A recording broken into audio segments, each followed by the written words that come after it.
Welcome to the School Psychology Review editorial board meeting for 2021. Our emphasis on Be the Change, which we've initiated back in 2019 and continued on this journey. My name's Shane Jimerson, and I am the editor-in-chief of School Psychology Review. We worked together last year as editor-elect incoming editorial team, and I'm a professor also at the University of California in Santa Barbara. Feel free to reach out, communicate with me via email, and or on Twitter. You can find me at drj_UCSB. So we had a brief poll up at the beginning just to get a sense of who was participating this morning.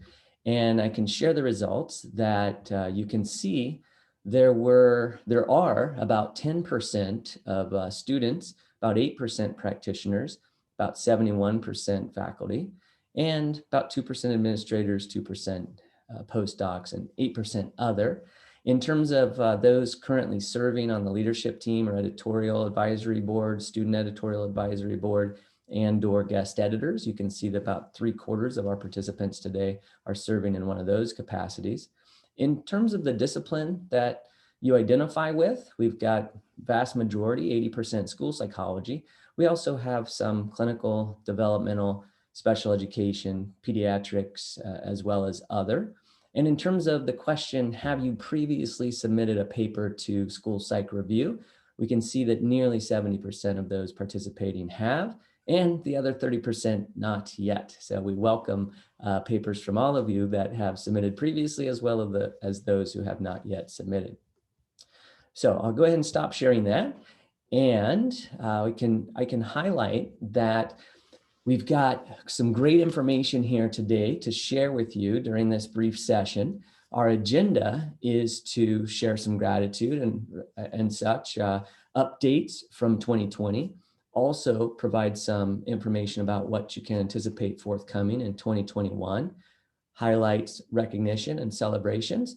And we should have a bit of time just at the end for questions, but as I mentioned, you can also email me and we can follow up if there are particular items that we don't get to that you would like to discuss further. So with that, let's begin with gratitude, first and foremost, and most importantly. And also in this webinar format, I'm presenting information as the editor-in-chief, but also recognizing that I have the good fortune of this tremendously talented team of colleagues. And so I'm going to be introducing them here at the beginning to recognize the incredible team efforts that go into this. So I am grateful, as is NASP and Taylor and Francis, for all of your incredible contributions. But for those who aren't familiar with the leadership team, let me go ahead and introduce. We've got Dr. Worrell, we've got Dr. Renshaw, Dr. Song, Dr. Sullivan, Dr. Huang, Dr. Blake, Dr. Canave, Dr. Gonzalez, Dr. Graves, Dr. Espelage, Dr. January, Dr. Wang, and Dr. Aurora. You can see throughout the United States, fantastic geographic representation across many excellent universities, and also bringing tremendous experiences in editing journals. Several of these folks have served as the editor-in-chief of other journals. Most all of them have served as associate editors for various journals, and each of them are distinguished scholars bringing to us representation of many different areas of emphasis and areas of specialization. So I would just want to express tremendous gratitude for the editorial board leadership team, who we've worked collaboratively since the end of 2019 in developing the infrastructures to facilitate the success of School Psychology Review. In addition to the leadership team, we also have tremendously talented guest editors.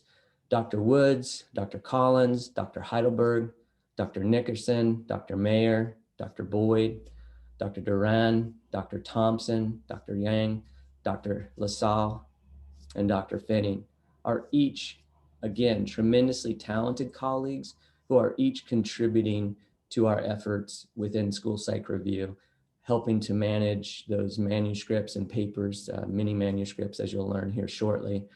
And as guest editors, contributing tremendously in terms of their expertise as related to special topic sections that we're featuring, which I'll also highlight here shortly. So want to acknowledge the ongoing efforts, collaborations, communications with our guest editors who are also contributing generously to School Psychology Review. Also want to acknowledge two editorial fellows that have joined us here in 2020, Tamika LaSalle, and apologies to Dr. LaSalle. I know that there was the L had gotten deleted from the previous slide. Not certain why that wasn't showing up on my screen. And also Dr. Chunyan Yang. Each of them are early career, transitioning into leadership positions, and we aim to prepare the next generation of scholarly leaders within School Psychology Review. And so we have the good fortune of Dr. LaSalle and Dr. Yang joining us as editorial fellows, being involved with our leadership team efforts, our communications, our collaborations. And of course, each of them are highly distinguished colleagues who have published widely and have particular areas of specialization to contribute to the journal. And we welcome them as editorial fellows with SPR. Now, in addition, in terms of gratitude, it takes a tremendous number of individuals to have the expertise to systematically review the papers that are being submitted to the journal. And so we realized that this particular slide has a lot of text, yes? And we realize that's frowned upon in general. But we wanted to highlight both the incredible number of colleagues. There's about over 140 colleagues who serve on our editorial advisory board. These colleagues are in a range of settings, including university faculty, many university faculty, also practitioners, school psychologists working in school districts, working as administrators, some working in pediatric children's hospital settings. There's also postdocs involved. And this is just a tremendously talented group of colleagues who have committed to providing timely and high quality reviews. The other piece of the puzzle that I wanted to mention at this juncture is that School Psychology Review is committed to increasing the diversity and engagement and involvement of talented, distinguished colleagues from multiple fields in school psychology and beyond. And to do this, we opened up an open call for applications to join the editorial advisory board. And that actually also helped to identify those individuals who were interested in serving in the leadership positions. So both in terms of the leadership team, senior action editors, as well as associate action editors and guest editors. And we are just so grateful for the tremendous outpouring of interest and enthusiasm from our colleagues across the board to help further advance our commitment of expertise and distinction, and again, involving, engaging our colleagues from diverse and historically underrepresented and or marginalized backgrounds. So we're tremendously appreciative. Each of these individuals is listed on the Taylor and Francis School Psych Review website. And so you can see their names listed there. And each year we acknowledge their contributions with a service award certificate to express our gratitude and appreciation. So we are dependent upon this group of individuals to accomplish all of the aims of School Psych Review. So I just wanted to highlight that and recognize their contributions. In addition, we have established, first ever, as I know, a student editorial advisory board within a school psych journal for School Psychology Review. We went through, the leadership team, we went through a lengthy process of discussion and deliberations to identify what would be an optimal infrastructure and format to prepare the next generation of leaders and scholars and authors, and develop an infrastructure of which we could facilitate this within School Psychology Review. What we decided upon, given that we hadn't previously had this infrastructure, was that one, we wanted to be certain that these individuals would receive optimal mentoring to help facilitate their activities and responsibilities with the journal.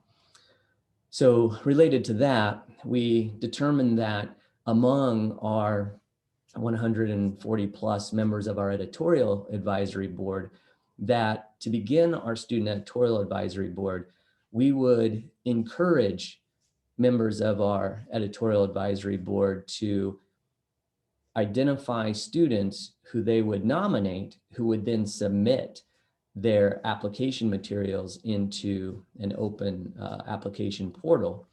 And we did encourage them to particularly consider students who are from historically underrepresented and or marginalized groups, such that we could, again, attempt to maximize the engagement and involvement and the tremendous talents and contributions that those individuals would bring. And we're pleased to report that there are over 40 individuals involved from universities throughout the country. And for the most part, most individuals nominated one individual. There are a couple of individuals on the editorial advisory board that are working with two, so mentoring two. And we also wanted their reviews, in addition to the mentoring, to be certain that they were high quality and rigorous and really making important contributions.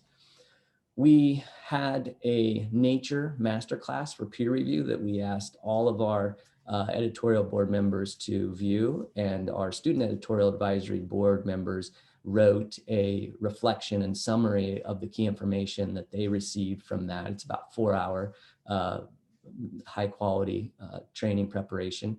I watched it myself a couple of times, very valuable. In addition, we do have school psych reviewer guidelines, which we provide to all of our editorial advisory board members, and including the preparation with our student editorial advisory board members.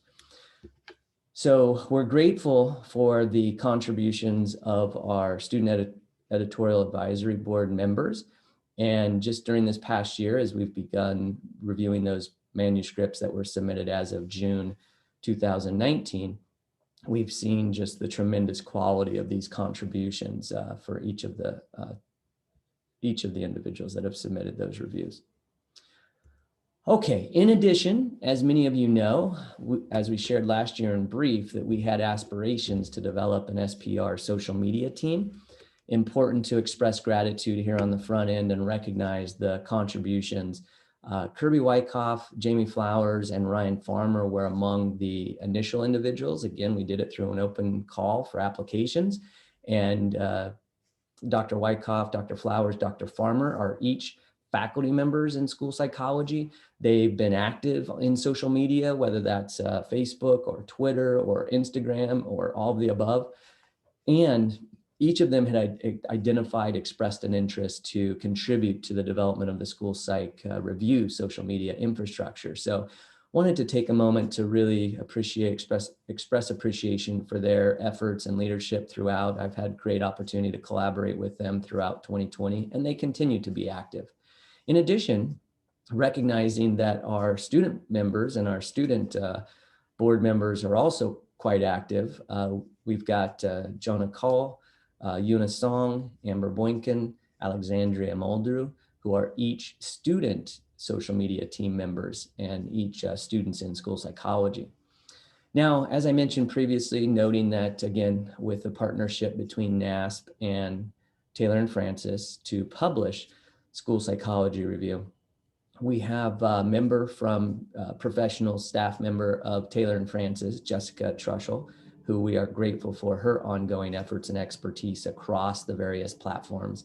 And also, last but not least, notably, the NASP staff who have been there as valuable supports, consultants, and then most recently taking on increased responsibility for posting and managing elements of the School Psych Review social media team.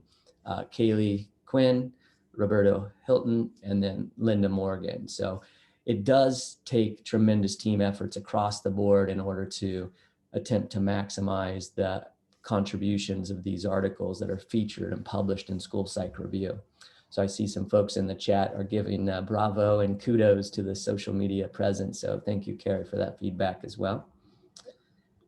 Okay, as I mentioned, many of you are aware, NAS partnered with Taylor and Francis beginning, well, they established that in 2019, but 2020 was the inaugural year of this partnership to publish and disseminate and distribute School Psychology Review.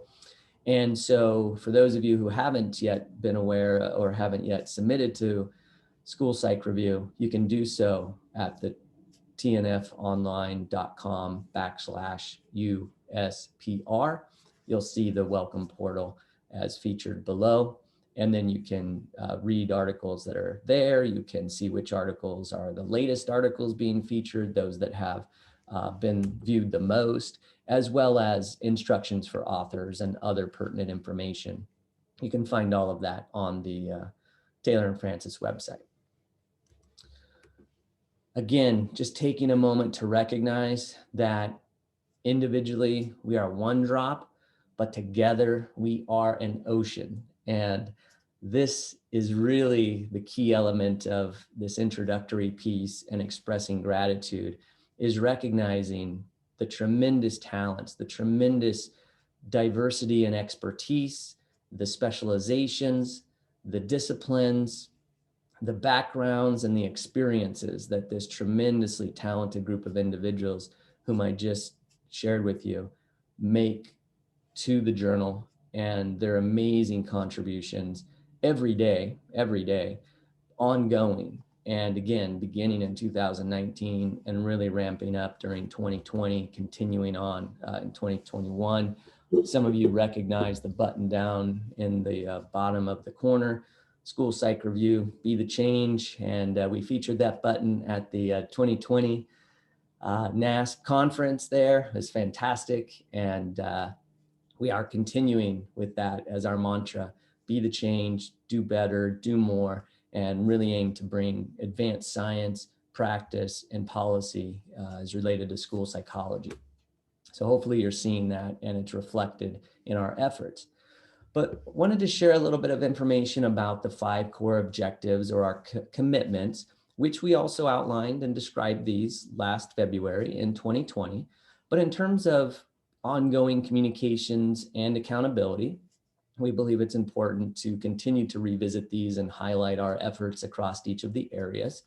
And so the first of our commitments and objectives is to advance high quality and timely reviews. So for us, that's emphasizing less than 30 days from submission to decision, providing high quality, constructive, well-organized reviews and feedback to the authors. Our second commitment or objective is to increase the number of submissions. And so again, our intent was to develop the infrastructure with colleagues that represented a breadth of topics relevant to school psychology, and continue to encourage colleagues proactively, both within school psychology as well as beyond, engaging in outreach, featuring special topics that would highlight the contributions of school psychologists and those in allied disciplines to contribute, again, to advance the science, practice, and policy. So the third particular commitment and objective is advancing science, informing practice and policy.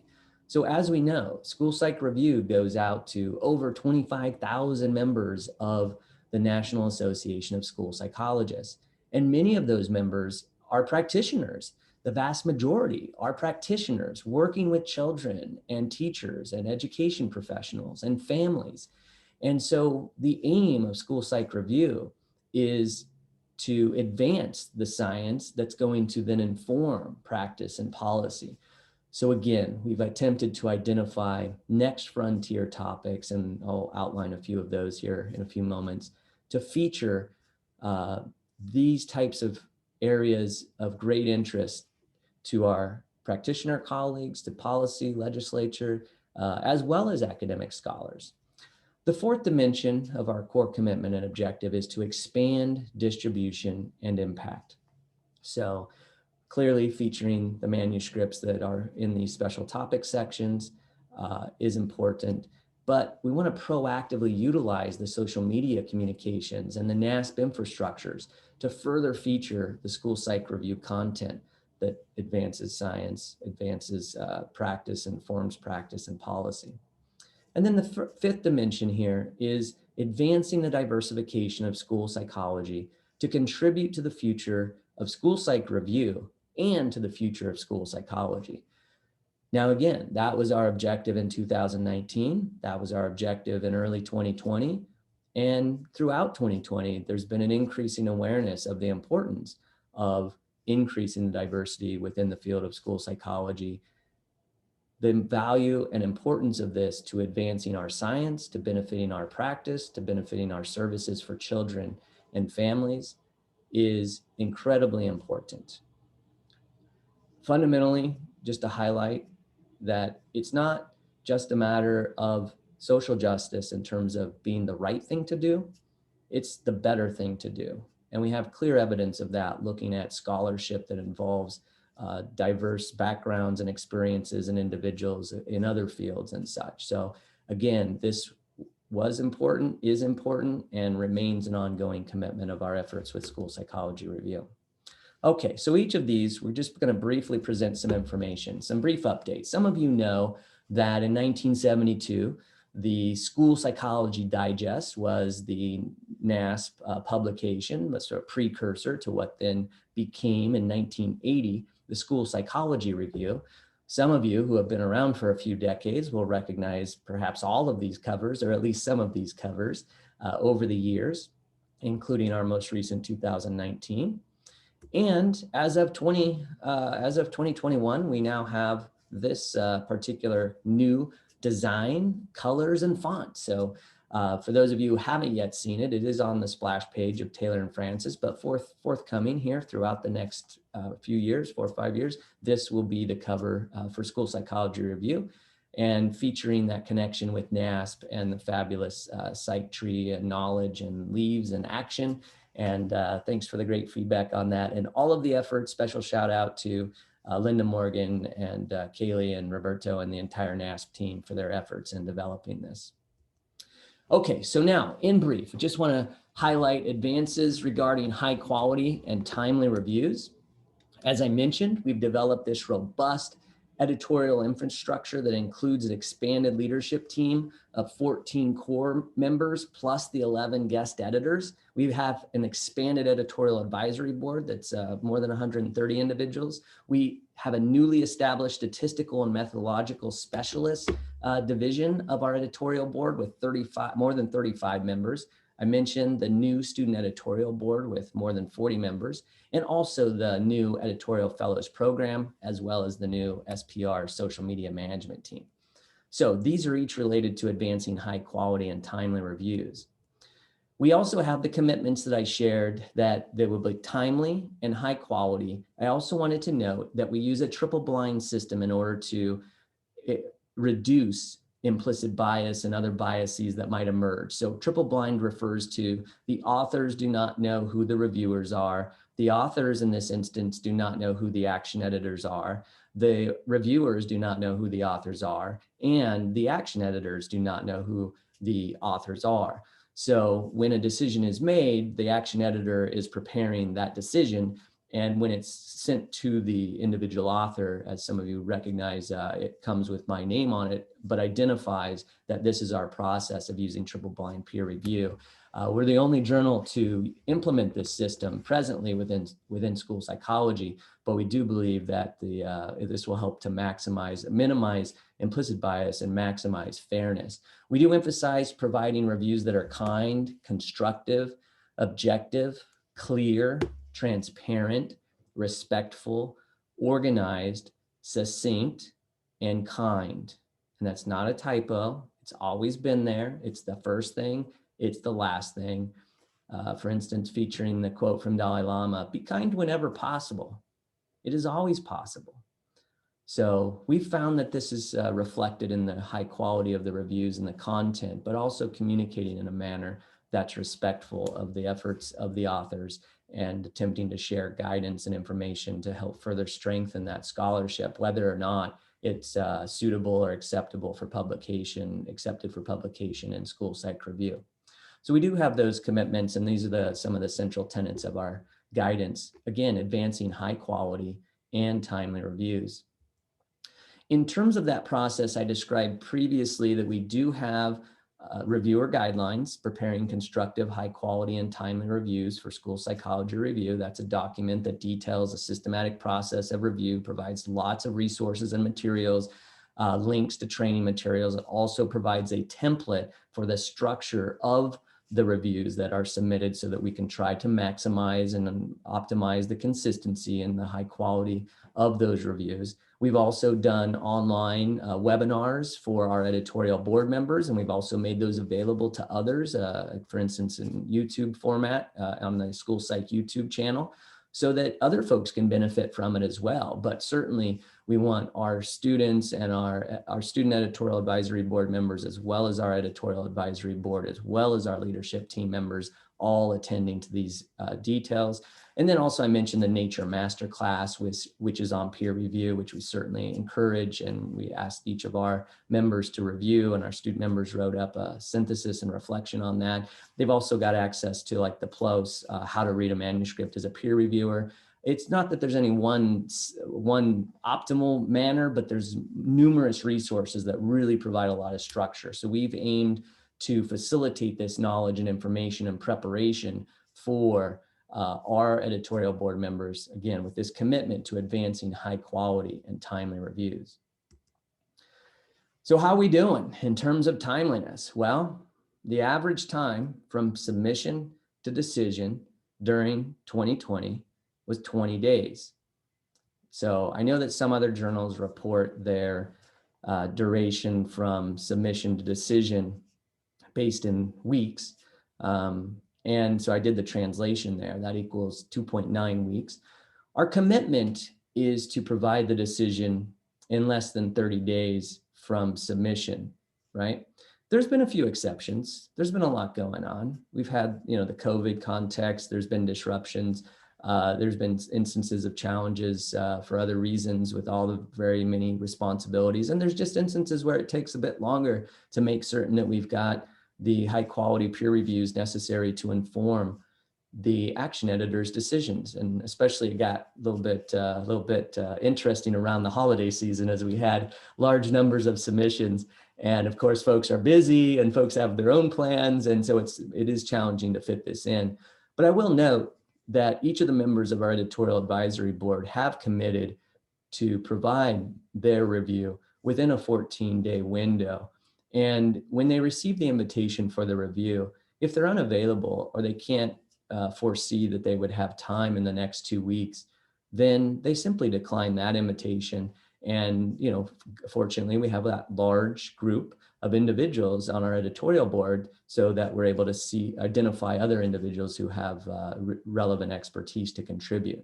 So again, gratitude to the editorial advisory board members, as well as the action editors who promptly attend to the manuscripts on the front end, as well as the back end after the reviews are collected. So we're doing great so far in 2020, and we anticipate this has continued to date here in 2021. We're sort of hovering right around the same area. And again, it sort of varies month to month, but tremendous importance of providing high quality and timely reviews. Okay. So in terms of the second dimension, increasing the number of submissions. So this is important ultimately to maximize the high quality contents that will be featured in school psychology review.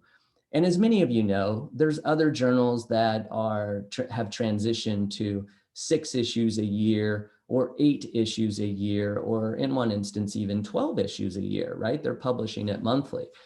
And so School Psychology Review over these next few years will be continuing to grow and expand, and we'll be able to provide even more information to members as well as others, readers of the journal broadly.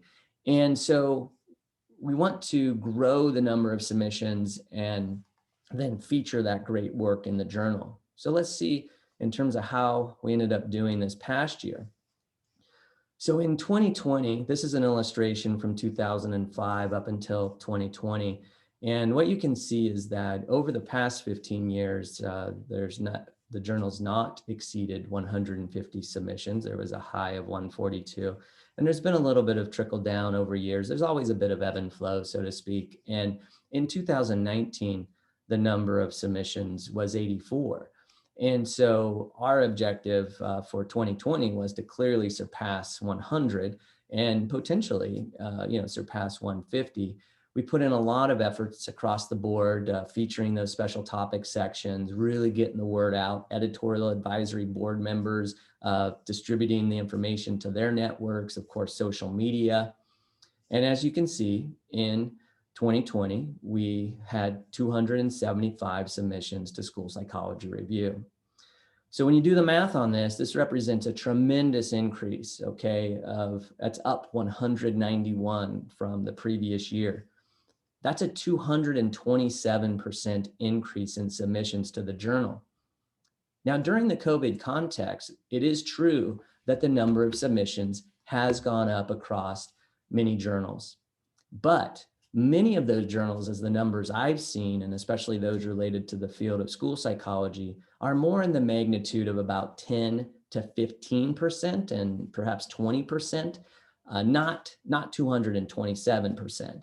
Now, with that, it's important that I just introduced and expressed gratitude to the editorial advisory board members, the student editorial advisory board members, the action editors, because that's who managed this incredible number of submissions. And you can see it as a reflection of the efforts of this team up until we took over managing papers in June. And up until that point, it looked like the trajectory was on about a solid 90 submissions likely for 2020. So between June and December was where the vast majority of these submissions had come into School Psych Review.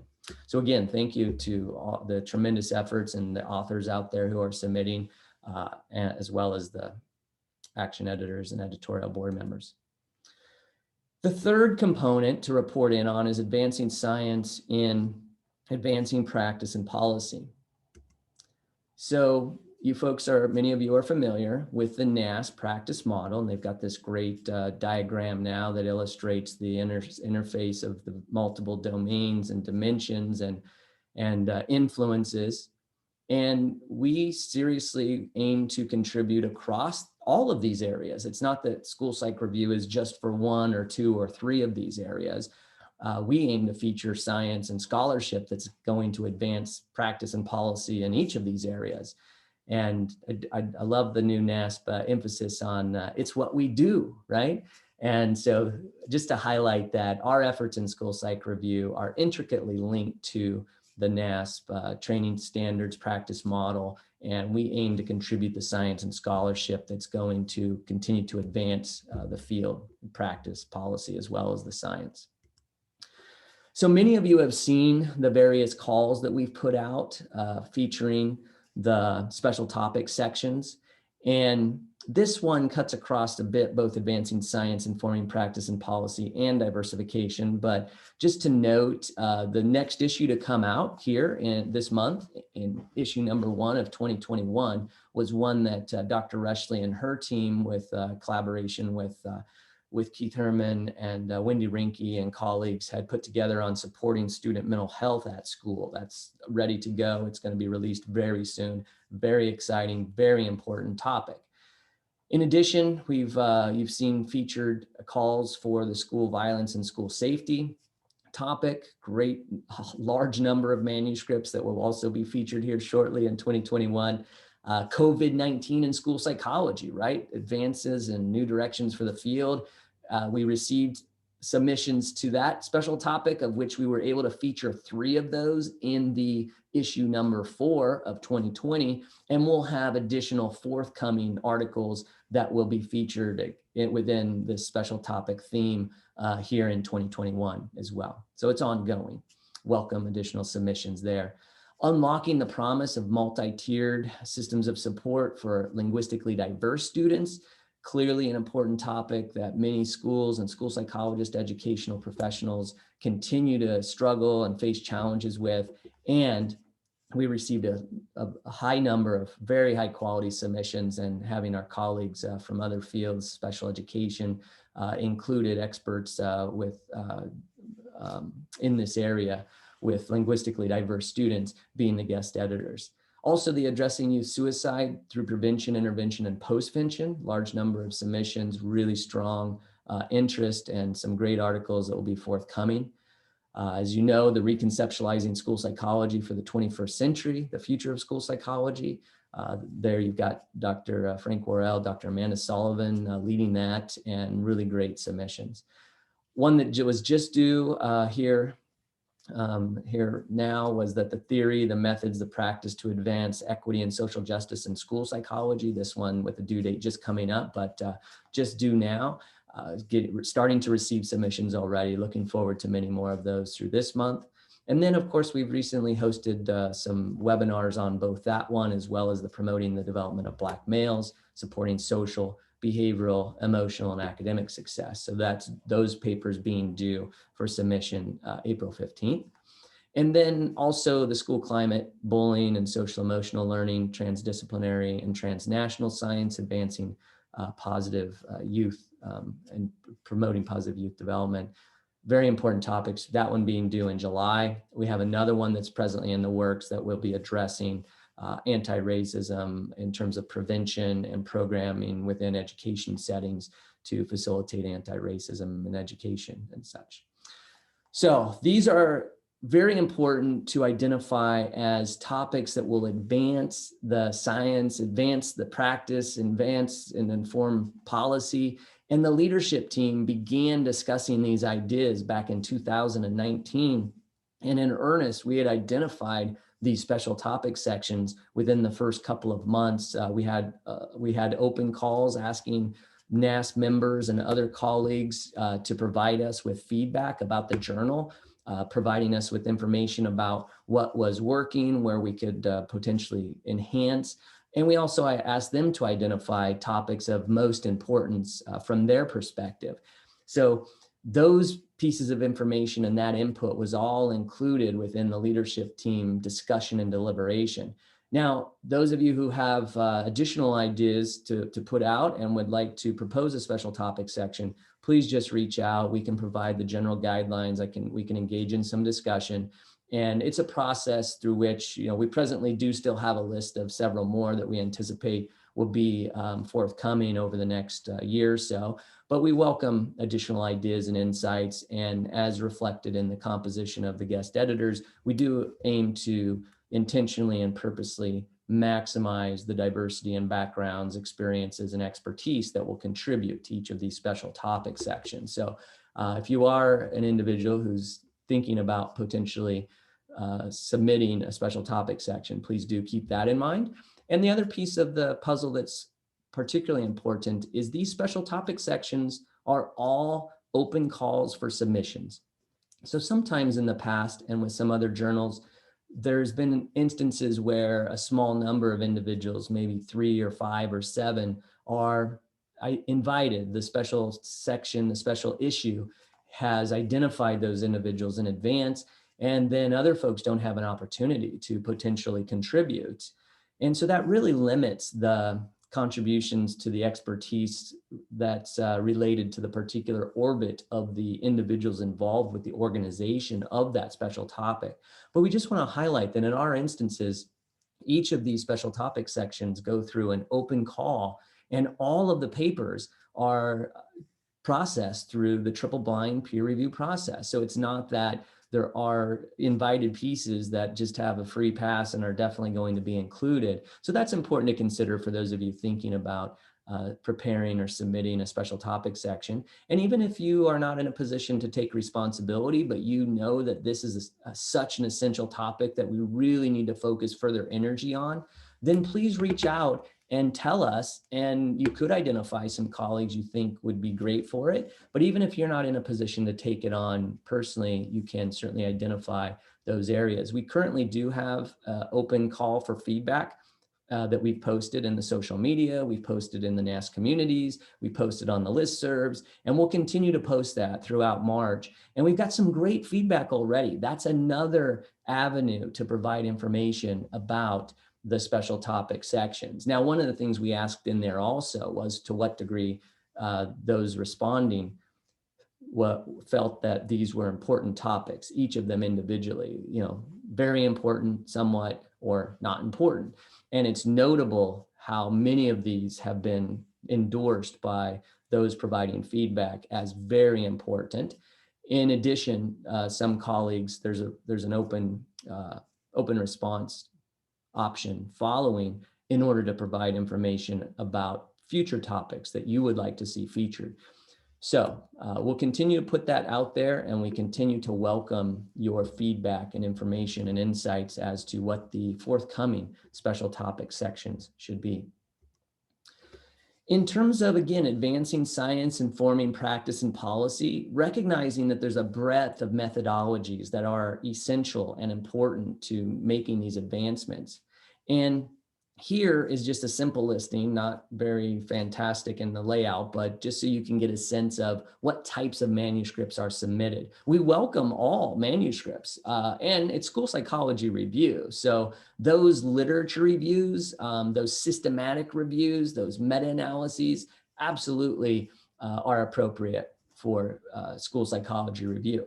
But you can see that the majority, I should say, not the vast, but the majority of the manuscripts that we receive are correlational descriptive research. So you can see that about 29%, so roughly 30%, maybe like you could just think a third of them are correlational descriptive research.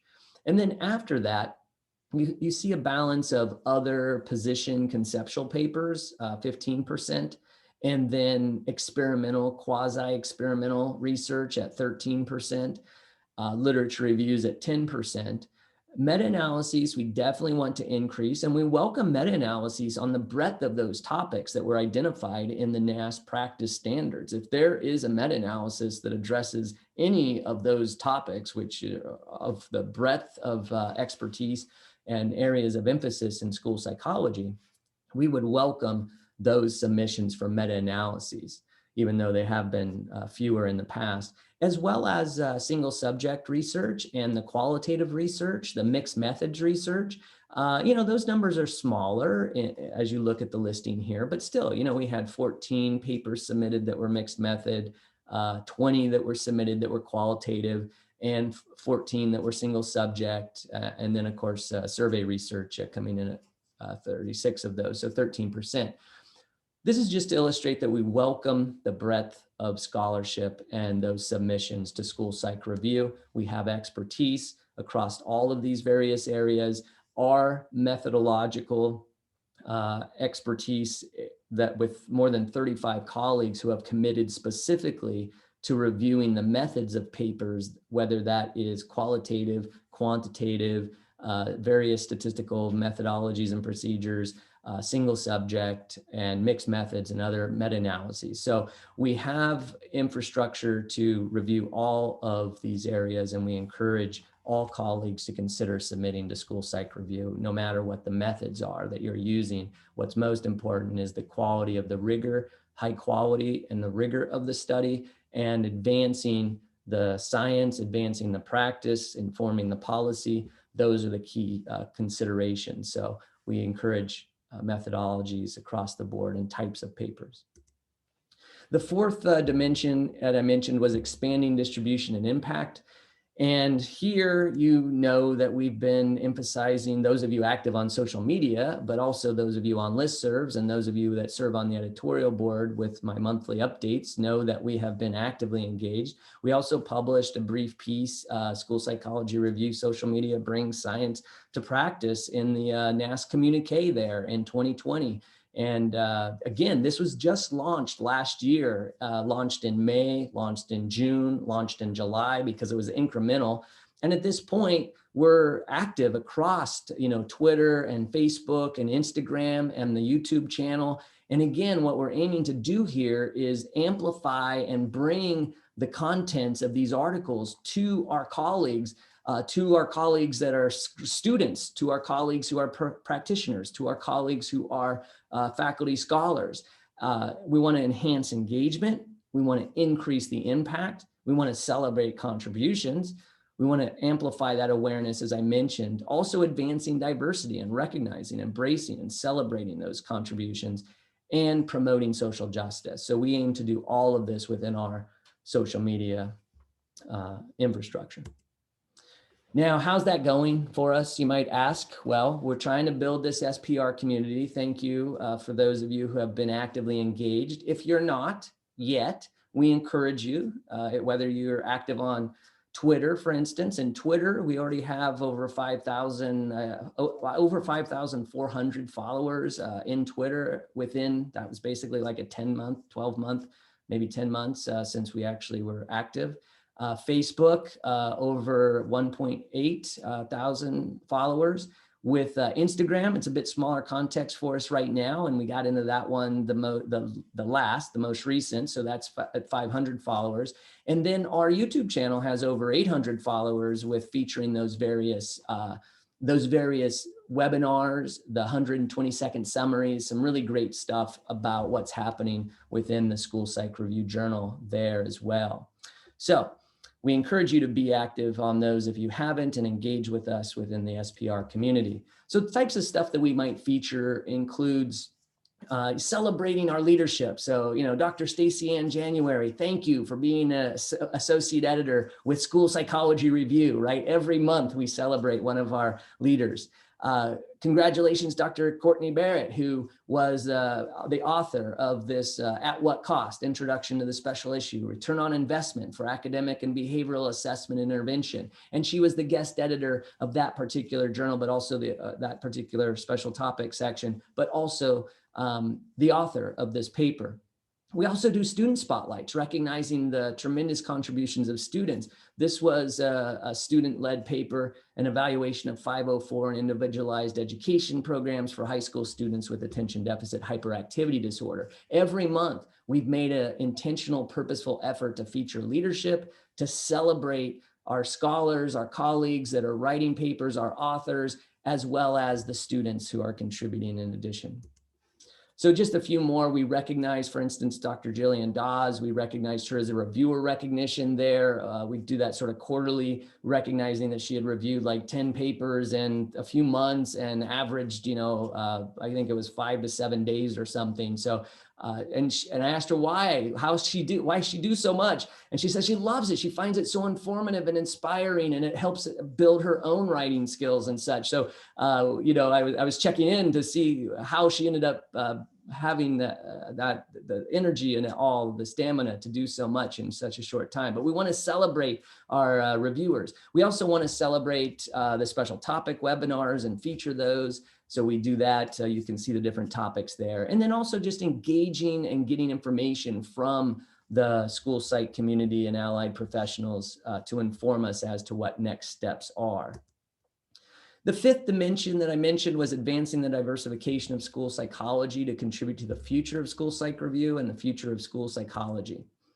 So you can see this reflected in numerous school psych SPR Zoom webinars. So for instance, advancing social justice in school psychology publications, which we had the good fortune of having Dr. Sherry Proctor, Dr. Charles Barrett join us and do an hour session. That's on the YouTube channel. Dr. Sullivan, Dr. Worrell on reconceptualizing school psych for the 21st century, the future of school psych. We've had Dr. Gonzalez, Dr. Duran, Dr. Lennon Thompson, unlocking the promise of MTSS for linguistically diverse students. And also we've had Dr. Woods, Dr. Heidelberg, Dr. Collins, Dr. Graves, who are guest editing and did a SPR Zoom webinar recently on promoting the development of Black males. So these are all examples of us continuing to advance the diversification of school psychology to contribute to the future of school psych review and the future of school psych. Just for example, you can watch all of these on the SPR YouTube channel. Again, I won't read through all of these at this moment, but I just wanted to reconnect that within each of these special topic sections, we have always had author or guest editors, leaders who are from diverse backgrounds and from diverse experiences. And you saw the list of them as guest editors, but also the topics. The topics are uniquely situated, and we emphasize within each of these topics the special considerations attending to race and ethnicity and diversity of all sorts. So I won't go through all of them, but diversity of all sorts within each of these topics, so critically important. Also forthcoming in this month, there'll be an introductory editorial for 2021 that specifically focuses on advancing diversity in science, practice, and policy in the field of psychology, which highlights many of the key points in the 2020 vision statement that's available on the NAS website, but involves our entire leadership team going through and delineating all of the different aspects of what we are presently attempting to do. And we know we need to do more, and we know we need to do better, but we're at least putting it out there and being accountable for what we are doing presently and what we have plans to continue to do. So again, reflected in this tremendously talented group of individuals on the leadership team, depending upon how you're counting your diversity and the individuals from historically underrepresented and or marginalized groups, at least 70% of our leadership team are, compared to about 10% within the field of school psychology as reflected in NASP surveys and Division 16 surveys. So again, relative to 10% in our general population of school psychology, we have over 70% in our school psych leadership team. And within our guest editors, again, we've got greater than 80% of our guest editors who are from historically underrepresented and or marginalized backgrounds, again, contributing tremendous expertise, talent, and also diversity in background and experiences. So in terms of forthcoming, just wanted to mention, we've got many informative articles that are in the queue. They go online first, so you can check that out even before they're featured in an issue. So check that out always. You can actually sign up to get alerts from the Taylor and Francis, such that you'll find out about those articles as they're posted online first. So before they're even featured in an issue, it will also tell you when a new issue comes out. So check that out. There's also the special topic sections. We're also engaging in community exchanges throughout our social media, live Twitter chats that we've been doing, the Zoom webinars, and also the 120-second videos that are featured where authors of articles published in School Psych Review do a 2-minute summary highlighting the key questions, the key results, and the key implications within 120 seconds. So we're encouraging everyone to access and view those as well. I've already listed the topics, but again, just wanted to continue to feature that part of this is driven by identifying next frontier topics and featuring these within our special topic sections. And we always welcome submissions that are related to this, even if it's after a due date, by all means, because it's a type of scholarship we aim to feature in School Psych Review. And now we're to the exciting part of our presentation here in our last few remaining minutes of recognition. So, first of all, I want to recognize with the Editorial Appreciation Awards, it takes a tremendously talented team to pull this off. And we had gone through and the leadership team reflected on the contributions. Of course, we can look at the data, but we can also look at the contents of those reviews. And we just want to take a moment to give a big celebration, our gratitude to Dr. Stephen Leff, Dr. Courtney Barrett, Dr. Melissa Heath, Dr. Janice Parker, Dr. Sarah Lindstrom Johnson, and Dr. Joel Bocanegra. Thank you very much. We're grateful. We have sent them our communications, and we'll also forthcoming, they'll receive the certificate suitable for framing. And hopefully you know how much your contributions mean to us. Again, across the board, we hesitate to single out a few individuals because there's so many contributing so much, but based on all factors considered, this group of colleagues, our 6 individual colleagues, just put in above and beyond sort of outstanding effort. So thank you so much. In addition, these are members of our editorial advisory board, We want to recognize the members of the Student Editorial Advisory Board, Olivia Koo and Caitlin Chambers, who again went above and beyond. Obviously, it takes a team effort. Everyone was contributing generously, but we did want to highlight with an Editorial Appreciation Award for Olivia Koo and Caitlin Chambers. So thank you. Now, in terms of the most read article of the year, when we look at the data, you can see online when you go to the Taylor and Francis website for School Psych Review, over 4,000 views of this article led by Dr. Garcia Vasquez, the School Psychology Unified Anti-Racism Statement and Call to Action. Over 4,000 views just since it was published in August of 2020. So this has received amazing attention and great enthusiasm and a lot of interest, and it's so important now, but also for the future of our field going forward. So congratulations to Dr. Garcia Vasquez and the team for having the most read article of the year during 2020. Also, as an honorable mention for outstanding article of the year, we wanted to highlight the moderating role of ethnic identity on the relationship between school climate and self-esteem for African-American adolescents with Amy Fisher, Zakara Fisher, Chelsea Arsenault, Rachel Jacob, and Jessica Barnes-Najor. So thank you very much. This was an honorable mention. Many, many manuscripts were nominated to be featured, and then a systematic review process to identify with scrupulous ratings those that made the greatest contributions to science, practice, policy, prevention science, influencing the field of school psychology. And so we want to recognize our colleagues here for a tremendous job. Honorable mention for outstanding article of the year. And finally, the outstanding article of the year: does teacher emotional exhaustion and efficacy predict student discipline sanctions? This is led by a student, Colleen Eddy, with colleagues Francis Huang, Daniel Cohen, Kirsten Baker, Krista Edwards, Keith Herman, and Wendy Rinke. Tremendous team effort there. This paper has also received several thousand views online and has been of great interest. And so I see lots of folks saying congratulations and thanks Samsung for giving a whoop whoop there. Bravo to them. We have communicated with them and they're super excited. It's difficult within a webinar format to do a sort of public forum presentation, but they will also henceforth be receiving their certificates and such to recognize their contribution. So bravo, well done. Thank you so much for your contributions to School Psych Review in the field of school psychology.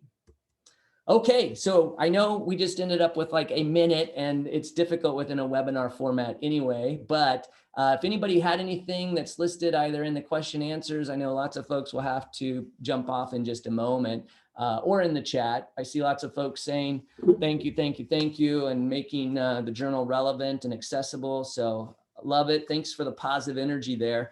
Follow up with me via email. If you have any questions, insights, or ideas, feel free to reach out, okay? I know a lot of folks are going to do the Zoom shuffle, so I'll go ahead and let everyone go for today. But thank you so much for joining us, and thank you for everyone who's involved with the journal as authors, editorial board members, for your contributions. Thank you. Talk soon. Thanks, everyone.